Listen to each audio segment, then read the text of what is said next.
तो सोना लेना और बेचते समय में क्या ख्याल रखना चाहिए? सोना चोरी का है, चांदी चोरी की है, इसे कैसा पता करें?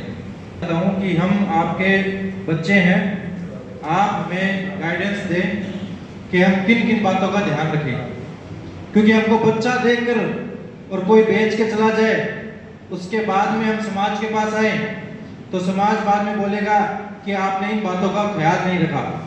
तो आज आप हमें ये बताइए कि हमें किन किन बातों का ख्याल रखना चाहिए,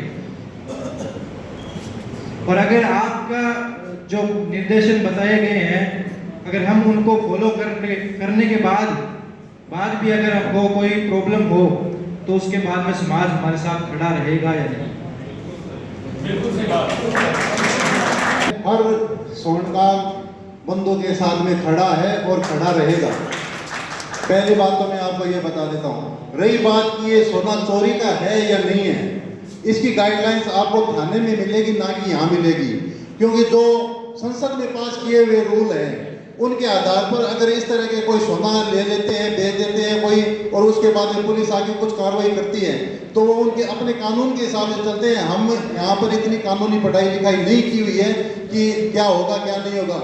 लेकिन एक बात मैं आपको जरूर कहना चाहता हूँ कि ज़्यादा से ज़्यादा इस बात का ध्यान रखें कि देने वाले का आधार कार्ड हो, उसका एक गवाह हो कि हाँ भाई ये सोना चोरी का नहीं है, उसके बाद में उसका लिखा पढ़ी करवाएं। अगर जानकार भी देने आए उसको कोई चोट दे के गया फिर भी हमारे लाभ हो जाती है। मैं समझता हूँ आपकी दुविधा को, लेकिन ये नहीं है कि समाज काम नहीं आता है, समाज काम आता है, हर काम में काम आता है, लेकिन ये चोरी का काम होता है। इसमें ऐसी धाराएं बनी हुई है, उसी के आंदोलन के लिए सुमेर जी मोसुल भी यहाँ पर बड़ा आंदोलन कर रहे हैं। इसी से काफ़ी ज़्यादा दुविधा हो रही है कि ये कानून जो बन गए वो सुधारों के पक्ष में नहीं है।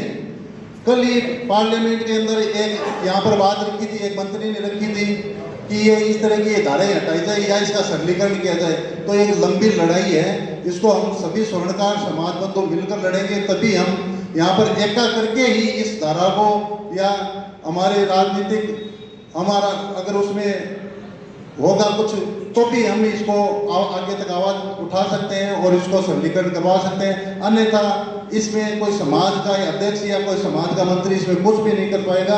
अगर जो धाराएं बनी हुई है उसके आधार पर पुलिस कार्रवाई करती है और उसी के आधार पर वो चलेंगे।